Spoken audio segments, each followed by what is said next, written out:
I'd say, that's pretty good. You're doing 10 million in ticket sales. 25 is a whole different ball game. And then we get to 25, you talk to the same people and say 25 is great. When you get to 50, it's a whole different. And then I remember I was told so many times, when you get to 100, that's really, and I think in my mind I was like, okay, like 100, when we do 100 million in a year, like that really is a whole new level.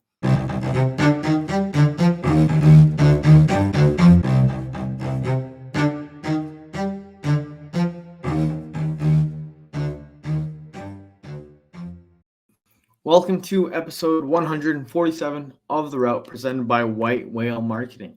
The Route is a glorified sports business coffee chat that has a new guest every episode as they share their experiences and route in sports. As always, I'm Christopher Nascimento, and let's get started. Before we get into today's guest, just a couple of things to cover as always. First, if you're watching us on YouTube, don't forget to subscribe. Like the podcast as well. And you can find us at the White Whale Marketing YouTube channel. So it's White Whale MKTG. And we have the route playlist there where you can find the last 80 or so episodes that we've done videos. So check us out there on YouTube. And when you're there, you'll be able to find different episodes of the podcast as well as different clips. So maybe you can see these little tidbits that maybe provide some interest in seeing a specific episode over another, or just seeing all of the episodes as well. So check us out there on YouTube. And then if you're more of an audio person, feel free to listen to us on all major platforms. That's Apple, Google, Amazon, Spotify. I think there's 10 total. So feel free to check us out there. And when you're doing so, subscribe, rate 5 stars, like, follow, etc. All that good stuff helps the podcast grow a bit easier. So if you can do that, that'd be much appreciated. And the last thing before we get into today's guest, if you're seeing us on video, you can see the top hand corner here, it says The Route, and underneath that says @The Route Sports. So that is our handle on all social media platforms. That's LinkedIn. That's maybe the key one, especially if you're listening to this episode where maybe you're a sports business professional, you're someone who's in your career that you're trying to start your network, grow your network, maintain it. Check us out there as we do a post every week, just kind of maybe providing an outline about that week's guest. Then we have the traditional platforms like Facebook, Twitter, Instagram, and TikTok, where you can also just find episode releases as well as the clips, as I mentioned, that we do on YouTube. So check us all there @The Route Sports on all platforms, and as well as any major podcasting platforms you'd listen to your podcast at. So with that now said, we can get into today's guest. I'd now like to welcome someone who started off their career in the financial sector and launched a ticketing platform in 2011 with their college roommate. From balancing a job, building a brand, to acquiring businesses, I'd now like to welcome Brett Goldberg, co-founder and co-CEO at TickPick. Welcome to the podcast. How's it going? Doing great. Thanks. Yeah, fantastic. Well, as the podcast name states, The Route, do you mind maybe taking us where you began? Maybe where did you go to school and how did you end up in the position you're in today? Yeah. So I went to University of Lehigh. That was 03 freshman year, and 07 graduated. Met my business partner, Chris O'Brien, there our freshman year. We both were in the athletic scene and in the fraternity scene. And it was around junior year that it became pretty obvious to us that we wanted to create a business together. Chris, engineer, incredible engineer. I was on the business side. I was starting to dabble with the ticket marketplace industry, mostly StubHub at the time, which I viewed as an organized Craigslist. And we were starting to think through really our senior year then, how could we create a better marketplace? It took us about 4 years after college before we launched it. And looking forward to kind of sharing that story. You want me to go into the detail now? Yeah, that's up to you. Maybe we can provide a little bit of a teaser into it. And then as you kind of share the whole route, we'll go all the way back to the beginning and build up to it again, if you'd like. Yeah, sounds great. Yeah, started the business 2011. So it was 4 years after graduating college, spending some of the weekends and weeknights thinking through building a business plan, starting to talk to friends and family and investors. To launch that in 2011, and grown quite a business 12 years later now. Yeah, that's fantastic. And as I kind of mentioned, we'll maybe go back to the beginning. We'll work our way to where you are now. I guess maybe the first question, because I know when we started the podcast, a lot of the messages we'd get on the accounts is, hey, how did you select a specific program or another? Or how did you select a specific school over another. So if you don't mind maybe sharing, what made you pick your undergraduate major as well as the school specifically, and we'll kind of go from there as well. Yeah, appreciate that. So Lehigh, my brother went there, so that was first, and I wasn't sure if I was going to go the engineering path or the business path. So I needed a school that had good programs on both sides, and then I ran track. So I remember looking at NYU, but they didn't have a Division I track team, so that kind of ruled that one out. So it ended up being a pretty easy path. Lehigh kind of checked all the boxes for me, and then on the degree, I went with the path that was harder at first. So I always had a knack for business, knew that was an easier path. So I started in the engineering school. Ultimately, I remember the calculus just being like, by the time I was in the second level of calculus, I was like, there's no way I was doing two more classes like that. And transitioned over to the finance side, which was kind of more second nature to me. Yeah, that makes a ton of sense, and I'm just giving a little bit of flashbacks once you're saying calculus. I remember having an Italian professor, and I'd go in, and he's talking with his accent and doing all these different symbols. Essentially, was what it felt like at the time, right? Like, what is he doing? But no, that's bad memories. But anyways, let's continue on with your route. So obviously, you went from engineering, then you said the finance sector. Was there ever maybe a question for you personally, where you're like, hey, maybe this isn't for me, or hey, maybe I'd like to, I don't know, become a pilot instead, right? Or did you always kind of know, hey, this is what I was going to do? It's something that maybe since I was the age of 5, I was kind of set on that I was going to be in the business kind of world, right? You kind of mentioned how it's always kind of second nature to you, right? So do you mind maybe expanding on that? Yeah, it's interesting. My dad's a finance professor. He was on Wall Street for a while. So at a young age, I was given the paper, like the Wall Street Journal, and that was kind of what I'd start reading probably during the summers when I was 10, give or take. So that's where like that exposure at such a young age just gave me a competitive advantage. And so I did always have this kind of entrepreneurial business spirit, but it certainly wasn't always a clear path. Before launching TickPick in 2011, I was going down a yoga spiritual path, and it wasn't crystal clear to me which way I was going to go, which I would, was I dedicated to the New York area and creating this business, or was I going to maybe travel the world a bit more? And it wasn't an easy answer. And ultimately I kind of put some pressure on Chris, my partner. Not sure if he recalls, but it was like, hey, if we're not going to start this and do this, then I'm going to go travel. So I said, I'm all in, I'm ready. But if you're not, then I'm going to start, going a different direction. And, in my mind, made the right choice and went all in on TickPick at that time. Yeah. And that's kind of an interesting theme of the podcast, I'd say, where it seems like a lot of, if not all guests we have on the podcast, everyone gets to that fork in the road very early in, let's say, their route, right? Whether they're in school, recent graduates, etc. I remember we had someone from a sports betting company, and I think they were on the verge of going to law school. And then they're like, you know what, let me just take a quick little trip. And then they kind of went down a completely different path and got into content. And now they're in the sports betting scene, where it kind of almost seems a split second decision, let's say, right? Because if you take maybe a step to the left a little bit, then you have a completely different career or lifestyle from that standpoint as well. Were there any other deciding factors that maybe helped you get to that position? Or was it more so, hey, Chris, do you want to get all in on this with me and we'll go from there? Or was it something else that kind of became a factor as well, or a variable that you had to consider? I think at the time we were applying to the seed program. So like ERA and, Y Combinator was on the West Coast. So I'm not sure if we applied there, but in the New York area, I remember applying to a lot of them, and 2 of the 3 we made it to the finals. So we didn't get selected into the programs, but just kind of making it to the finals gave us a little bit more confidence to say, okay, like we're on to something here. So that was a little bit of the push that we needed as well. Yeah, and I guess kind of building on that, I think as you mentioned that, one of the things that kind of comes to mind, I'm sure a lot of the listeners too, is you mentioned how business kind of came second nature to you while you're in your undergraduate program. You and Chris kind of decided, hey, like this is something we'd like to start one day, or business as a whole we'd like to start. What made you decide a ticketing platform specific? I know you touched on StubHub a bit there as well, but were there any other business ideas that came to mind? Because I know for myself, I had different class projects, right, where I had an athletic performance company to help athletes run faster and throw better, and it was called Internasti, and so performance sleeves, right? So there's obviously different evolutions that all happen before you get to the business that actually takes place. Were there any other ideas that kind of took place, or was it more so, hey, this is a great idea and let's start this as soon as possible? I think when we were in college, we probably threw out a lot more ideas.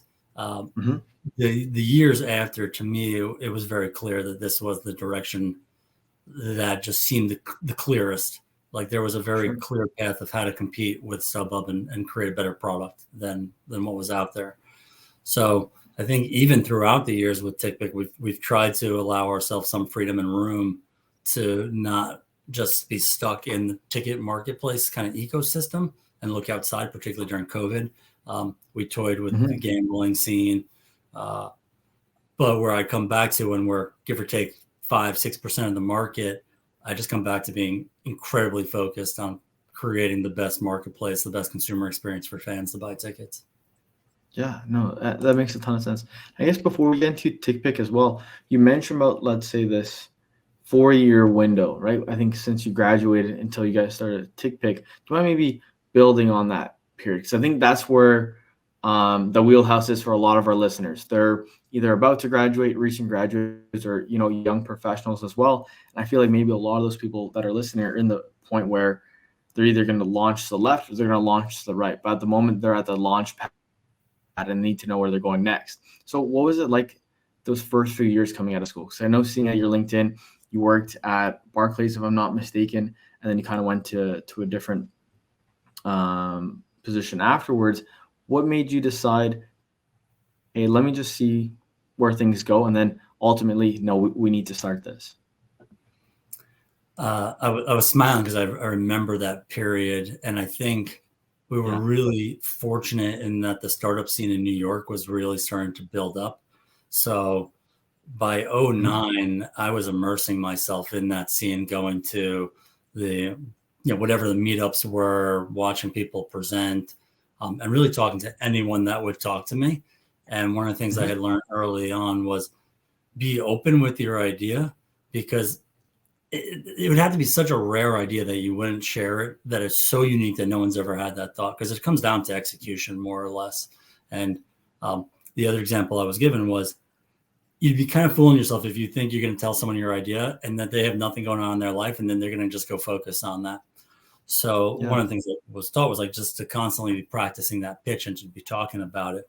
And I think the ironic part is, the on one hand, you got a lot of good feedback, and on the other hand, you're going to have a ton of naysayers, and it's so hard to draw the line on taking that gamble, that bet to go all in, because I mean the likelihood is that the startup probably does fail. I would assume. I haven't looked at the stats recently, but even in Mhm. successful startup, like if I think about our success, if someone was talking to me in 2018 and we were 3% of the market, incredibly successful business, and yet it was still this grind. And even where we are today, there's still a long road ahead. So I think I underplayed the tenure and how long things were going to take. In my mind, it was always, okay, that's a 5-year path, uh, and I should have been most definitely been thinking 10 years. And for us, it'll probably be 15 plus years from, and it may end up being 20 plus years from start to finish of this venture for us. Yeah, no, that makes a ton of sense, especially with myself starting a business myself.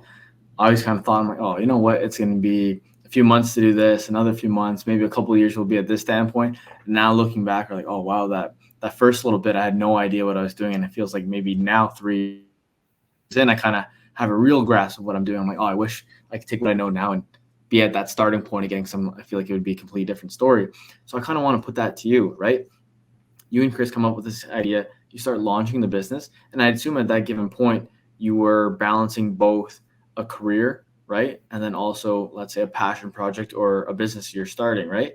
How does that work? Because I think a lot of the people now that are, starting their careers, they're doing both, right? They're trying to launch a business, and if it's successful, they're going to leave their career and go all in. How did you, have that balance? Because obviously it's not easy, because you have to give 100% here and 100% there. And it's not easy giving 200% because you can only do 100. So how does that end up working? I went all in 100%, and Chris went in about like 80%. I think there was some healthcare and making sure you had access to some of those things that were important. So there was a little bit of part-time work. And I'd say, can't remember the exact timeline, but 3 to 4 months, it became pretty clear that we're onto something, we're building it, we're going to get traction. Don't know how much, but that we needed 100% commitment. And so that was pretty soon after. But you're right. I mean, because, there was 2010 when you're doing these pitches on the weekend and you're starting to try to build, it wasn't even betas at that time. There wasn't even enough time to create beta. So for us, I think it became pretty clear, like, if we're going to do this, we need to be 100% committed. There was no just dancing around, and we got enough confidence to be able to do that. And we kind of knew that we had about a year's time that either we would need to raise money from friends and family, that we need to sell enough tickets, or that it wasn't working. And it was right in between, like good success early on, got traction, but not making enough money to pay a salary ultimately. And so we went and raised our friends and family money at that point, 2012.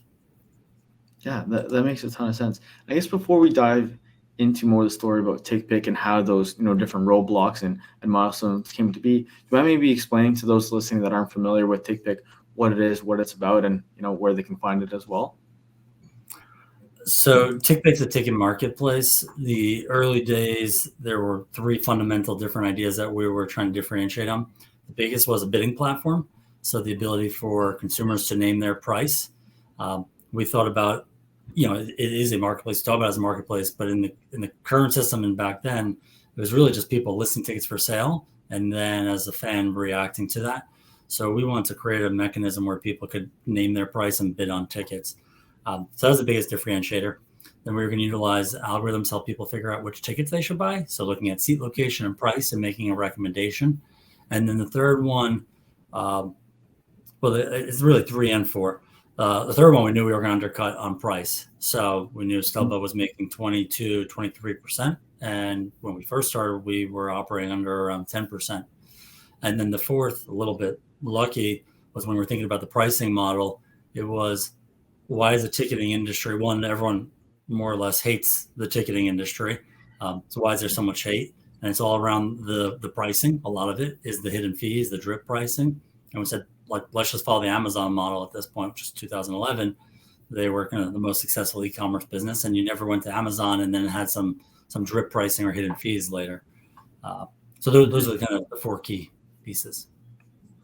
Yeah, no, that makes a ton of sense. And I guess now that you shared that, I'd love to kind of hear how it all kind of started evolving from there, right? So, you said you got a lot of confidence. You went in all in and you're like, hey, let's launch this. What does that look like in, let's say, 2011, I think was the time period you were mentioning? What does it look like for Brett when you first launch it? Was it something where you and your co-founder, you guys were launching it together? Did you already have somewhat of a team? Because I know you said there's some investment there. Or is it really, hey, let's figure it out and we'll go day by day? I mean, there was a lot of plan. By the time, Chris was building the site, everything from design to front end to back end. At that point, I'm working on getting inventory, blogging, trying to drive traffic, building materials to try to raise money, and then support, picking up the phones. Chris and I both shared that, which allowed you to be really close to the consumer to understand what they were going through, the pain points. So it was just the 2 of us until 2013. So even through 2012, I remember at a certain point, it was like building the site was so important that I would try to pick up the phone as much as possible so Chris wouldn't be distracted. But yeah, we were wearing all of those hats through 2013. We went and made a hire once we became profitable. But even I remember through 2015, still having to pick up phones sometimes if things were, particularly around Super Bowl, getting so busy that we would still be involved there. Yeah, that makes a ton of sense. And I guess looking back at that time period, were there ever any moments? Because I know, as I was mentioning there quickly, obviously I'm very at the early stages of having my own business.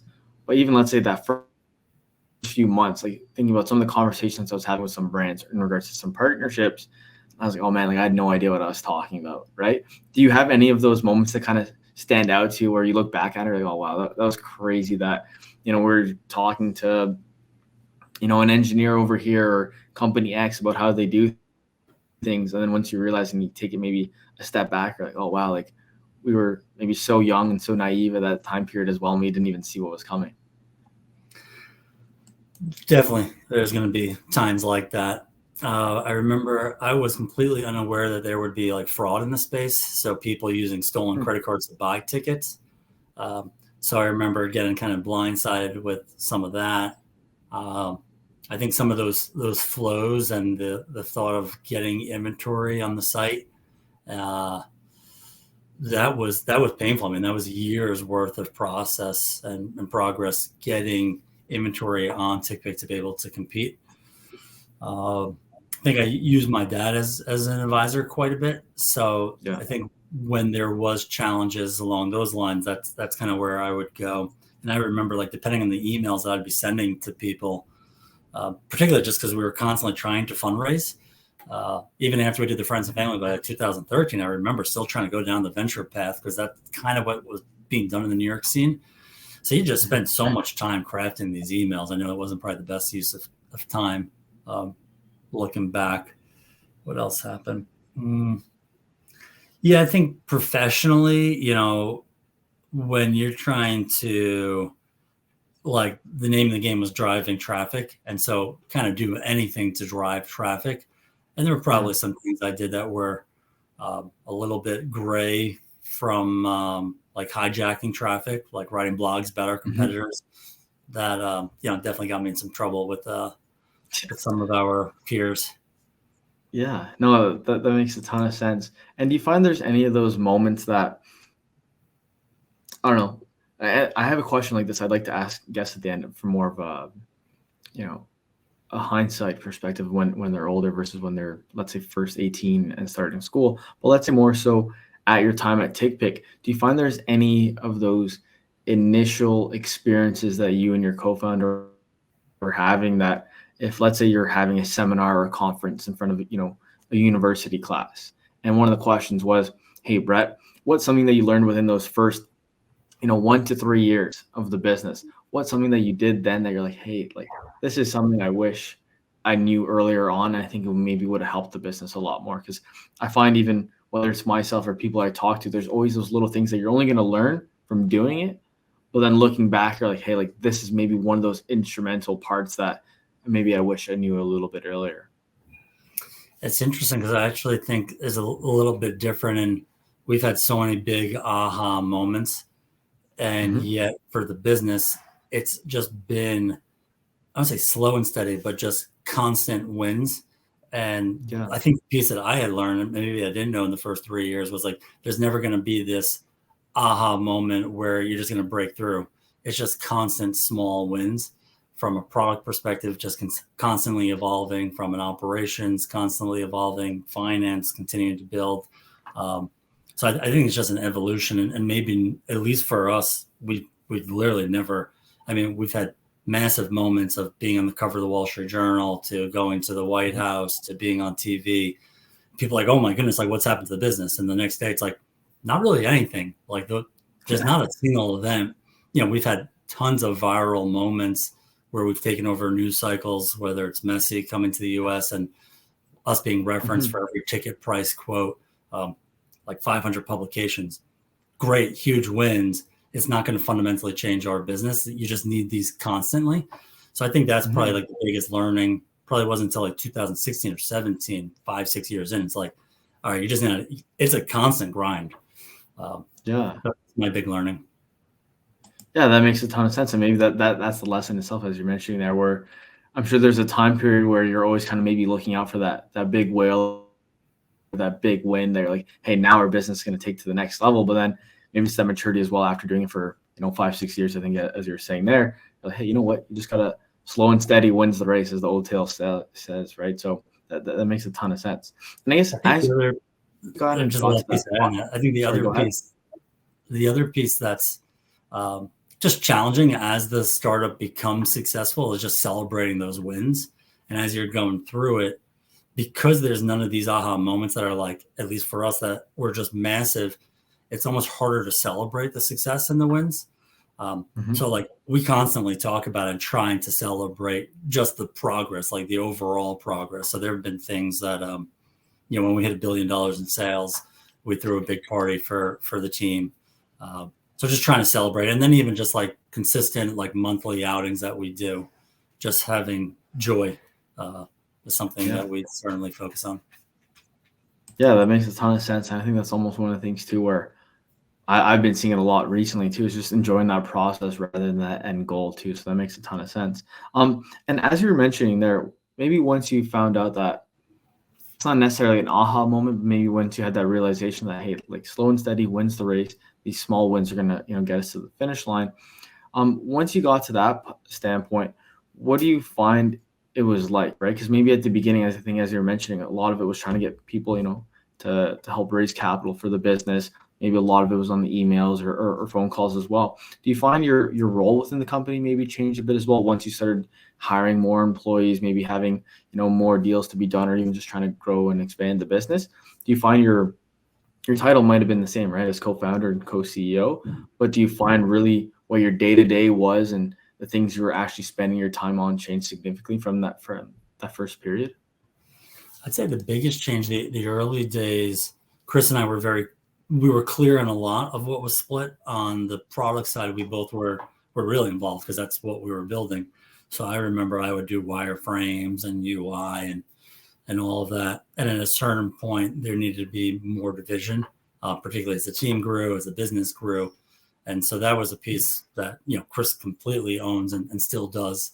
So I think that's one piece that certainly shifted over. And I think we've just done a better job defining our roles. So he's got data engineering, product roll up to him, and I've got marketing, operations, finance roll up to me. So, and from that title perspective, we didn't really have titles. We were just co-founders when we started the business. I don't think it was until like 2015 or 16 where we needed to create a little bit more structure for ourselves.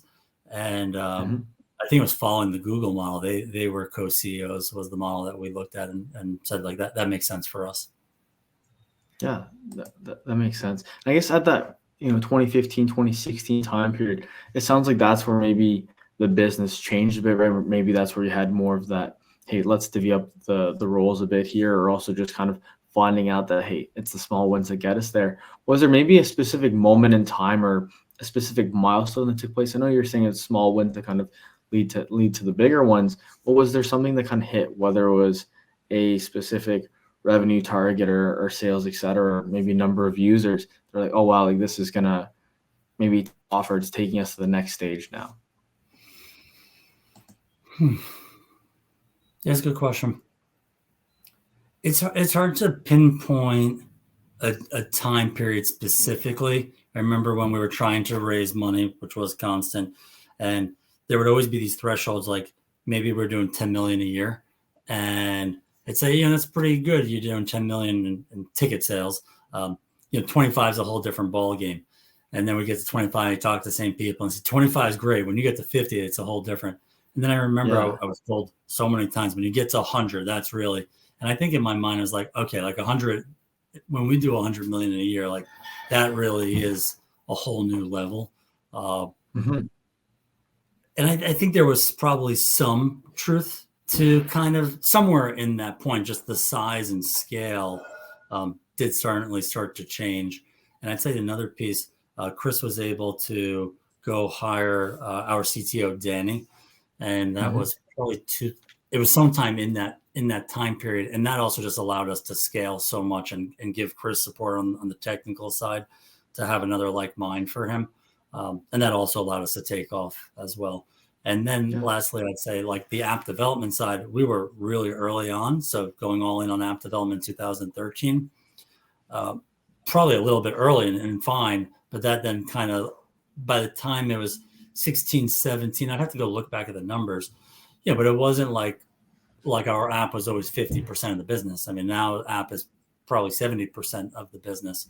So I think that shift and just seeing the writing on the wall there and making the right bets there and seeing that come. Those were some pretty big wins that really positioned us well. Yeah. And one of the things you kind of mentioned there that kind of sparked my curiosity about it as well, right? Because I think you obviously don't want to get complacent, right? Where you always want to kind of keep evolving and growing from there. But then as you're mentioning, let's say that first milestone of 10 million, then you're saying, 15, 20, 25, and they're like, actually, let's go for 100. How do you deal with those moving goalposts, right? Or even managing a team, right? So let's say you have, 20 people on the staff at that time period or whatever it may be, and you're saying, hey guys, let's work to 10 million. And everyone's like, yep, let's get to 10 million. You get there and you're like, oh, well, you know what? That was maybe easier, harder than maybe we thought, but let's actually go for 50 now. How do you manage those expectations and, maybe motivate, encourage people, or even just see that, like, hey, this is why we need to get to this standpoint? Or how do you deal with that? Hey, this is why it's going to change the business for the better at that standpoint.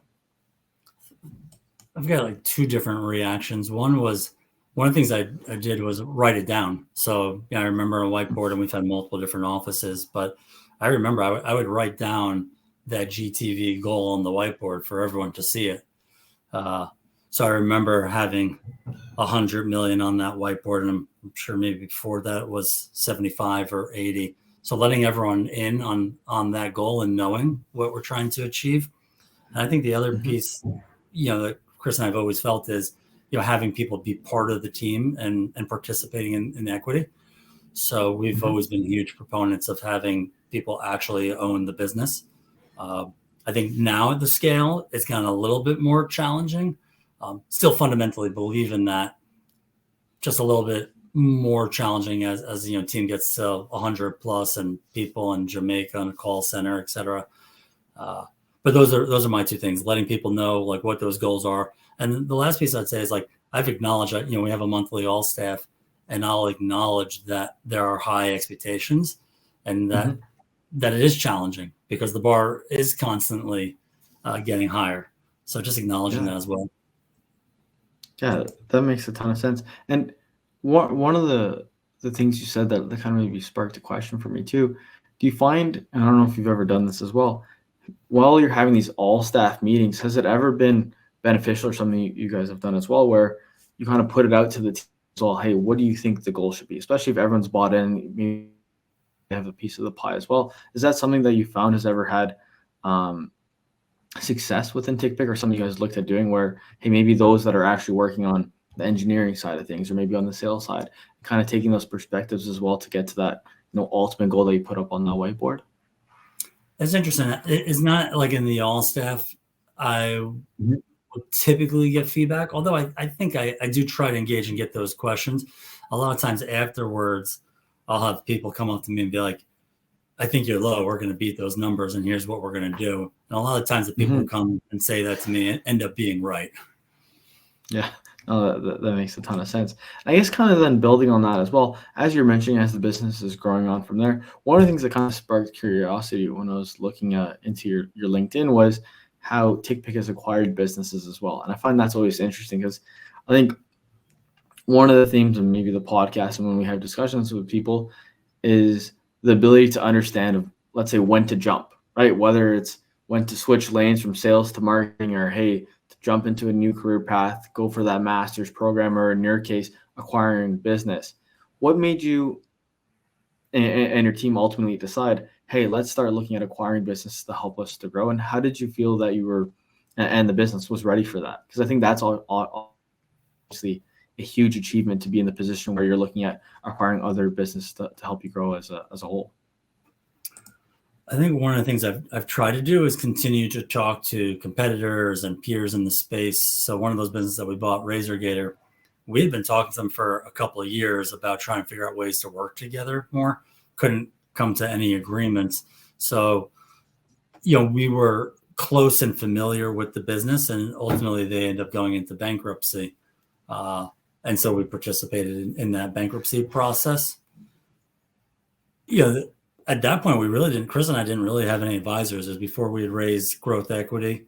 So talk through things with, we've got a lawyer that we went to college with who's been very involved in business, his name's Frank, has been amazing for us.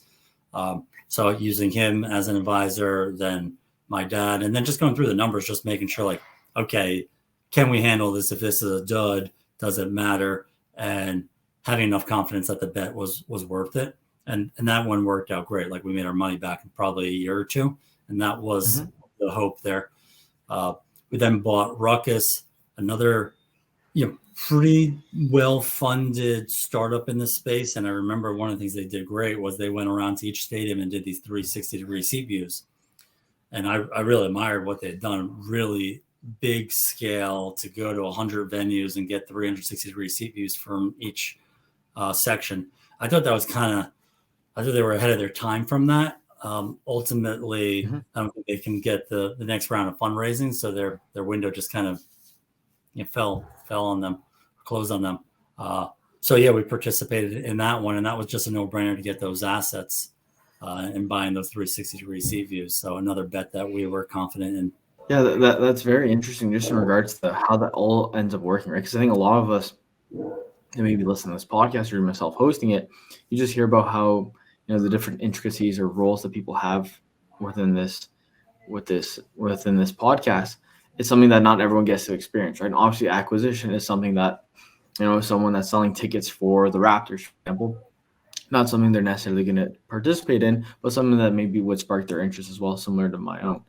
And then one of the other questions I have regarding acquisition is, how does that then work, right? Because ultimately, you're trying to not necessarily merge the two businesses, but you're bringing it on into TickPick, right? So how does it work, whether it's just bringing a whole different customer base or newfound tech? Is it something that you have to develop a new team, or you just try to integrate into what you already have? Yeah, we had a plan going into the Razor Gator, and the reason why it was so easy for us was we realized that we're just going to go like white label it. So we'll just use our tech stack, and we're not going to put a lot of effort and energy into the Razor Gator brand at that point. It was unclear at what point, SEO value, when you're going to start to point that site to TickPick. If you start to do that, do you lose users that are familiar with the brand? But we had a pretty clear plan. And then the piece I'd add to that, so like the tech piece ended up being fairly easy. Talked about the customer list, like massive list, because they were a very large player in the space, but that list was a very old list. So I remember I got the data dump, and I got very hands-on looking at that, and I pulled out the top 100 buyers that they had, and I went down and I called all 100 buyers. Some of them probably hadn't used Razor Gator in like 5 years. So I think I probably got like a 30%, getting through on email or call. But that was like just trying to wring out every dollar, because some of those buyers, those top buyers, spent hundreds of thousands of dollars over 10 years. Wow. So having a bit of a plan was really important. And, I think we sunset that one probably a year and a half ago. So now Razor Gator just links you to TickPick. Okay. Yeah. No, that's a great answer. Kind of cool to kind of hear the back end stuff and how it works, and even just you just saying that there's some of these top users that are just spending hundreds of thousands of dollars on tickets as a whole is just incredible to hear. And I guess to maybe concierge, I want to, they may have been like a hotel concierge, or they had their own small business and they were buying for other people. Just want to make that clear. Yeah, I know. But it's still kind of interesting that just the amount of money that can then be spent on tickets as well. And I guess kind of building to where you are now and start to wrap up the podcast as well. What does your current day-to-day or role look like when you're, head into the office, let's say, or head into your home office? What does that look like for you? And what are the things you're looking to work on going forward as well? So we do still go into New York City. I go in 3 days a week, and then most folks go in 2 days a week. And I think it's really spending time with the team leads. Marketing, we've done a great job on the marketing side and figuring out what do our KPIs need to be, what are the returns on our spend need to be, how do we continue to grow, hiring plans, managing plans. So fair amount on the marketing side there, some on the finance side, some on the operations as you double and scale year over year, and then making sure that the systems are in place, policies are in place, overall customers are happy, making sure that as you continue to scale, nothing degrades there. There's private equity, capital partners, that time needs to be spent on that, and then figuring out, we've had a great partner, Grayline, who came in 2019. So at some point, they'll need to get out. So starting to explore those relationships, and then also say there's a fair amount now when you're trying to compete with the really large guys, just making sure that you're thinking about all things, all strategic angles, and just make sure you're not missing something. So fair amount of talking to other folks in the space, just thinking through things and talking through them with the team. And then like one of the projects that will have come up pretty soon will just be like 2024 strategy framework. And, having time and space for that is a luxury. Like we didn't used to have time to be able to do those types of things where we're going to spend, 1 day a week for the next 6 months, and we're going to think about 24 planning. That's a luxury to be able to do those things. But I think that's also what's exciting about where we're at now, is just creating that path and the framework on how do we become the best marketplace that's the most well-known marketplace. Yeah, no, that sounds fantastic. And I guess maybe one of the last questions I have before we get to our two wrap-up ones, where do you see maybe TickPick going, if you don't mind sharing? Like, what do you see over the next couple of years or 10 years down the line? Where do you hope and where do you see things going with the business? My hope is, I don't want to oversell, but the way we think about Amazon and Amazon for buying things online, at this point, you kind of just believe that they're the best price, and most likely are. For ticketing, that's our goal as a marketplace. We want to be, and I will reference specifically marketplace across the board. We want to be the best price no matter what. And we currently are. I'd say about 90% of the time, if you're price shopping TickPick versus any of the other marketplaces, because we're just making less and we're more efficient, we're going to be cheaper.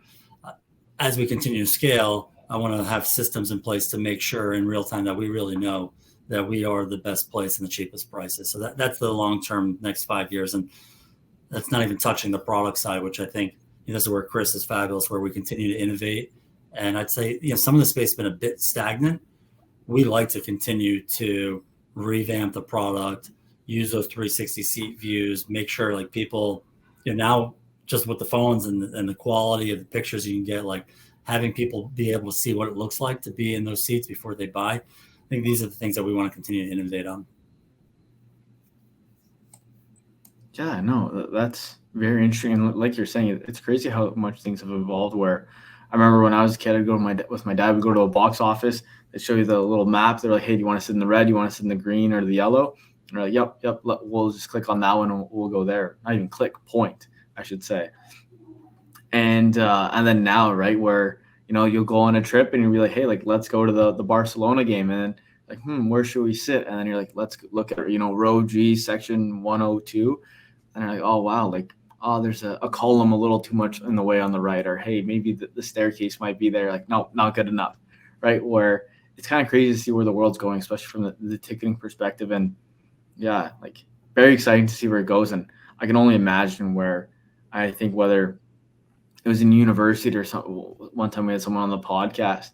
One of the things I was curious of is maybe one day when you go to a stadium, you can just go outside rather than going to the box office and looking at the map. You kind of have like a 3D view where, it's, section 102, this is what the experience looks like. And then you're seeing whether it's a concert for Taylor Swift, whether it's the Ottawa Senators, that's what that seat looks like. And that's what it sounds like. So I'm sure that's going to be coming down the line in the next couple of years, but very exciting nonetheless.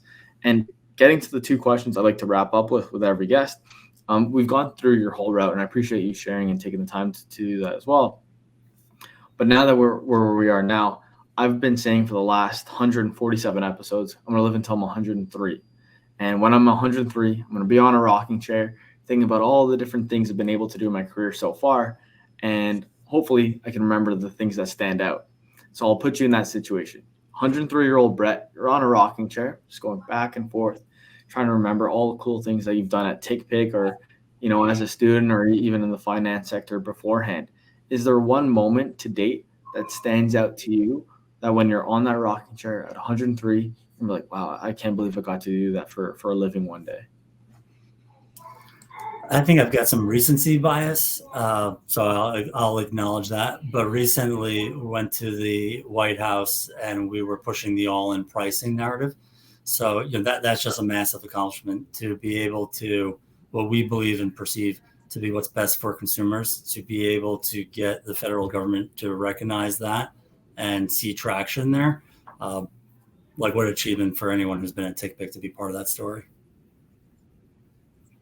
Yeah, that's amazing. I can only imagine what that's like to get an invite like that. I know when maybe you're a kid, you're like, oh, like it almost seems so unattainable because there's so many degrees of separation between you and something like the White House or Parliament Hill or everything else. But very, very cool to hear. And I guess now how we've answered that question, the last question I now have for you is: went into the future, 103-year-old Brett. Let's go back in time. 18 years old, maybe you're about to enter university, you're meet Chris for the first time in your dorms. What's one piece of advice if you kind of go back in time, take a time machine and say, hey, young Brett, this is something I've learned, whether it's a piece of advice like, hey, brush your teeth 3 times a day rather than 2, or, whatever else relating to your career. Is there one thing that kind of stands out to you that like, hey, this is something, whether it's 18-year-old Brett, my kid, or someone I'm speaking to at a college, this is something they should know because I think it's provided me a lot of value over the years? I don't have one thing. The thing that comes to my mind is just telling myself to enjoy the ride, and I'd say that for anyone. I think no matter what someone's experience that they're having, it's easy to say, but when you're going through the ups and downs that we all go through, I think at the end of the day, you just got to be, if you could have that awareness and appreciation for the experiences you're having. And that's something I struggle and wrestle with every day, just having that gratitude and appreciation to be alive and to be going through what we're going through. Blessed to be able to do that. Yeah, and I think that's a perfect way to end the podcast. And that's why I always like to wrap it up with that, because sometimes, when someone's going to tune into the episode, they're like, wow, Brett, co-founder and co-CEO of TickPick, love to kind of hear what he's done. But then there's a lot of work to kind of get to that point, right? And kind of get to those different milestones that you're having as well. And sometimes, everyone kind of forgets about the day-to-day and just looks at the end goal that you're talking about as well. So I think that's great. And sometimes that's what it always ends up being for the podcast. It's these small little tidbits that people oftentimes forget kind of stand out the most. So I really appreciate you coming on the podcast and sharing the fantastic insight that you've had to date. And unless there's anything else, thank you for coming on. No, this is great. Thanks for having me.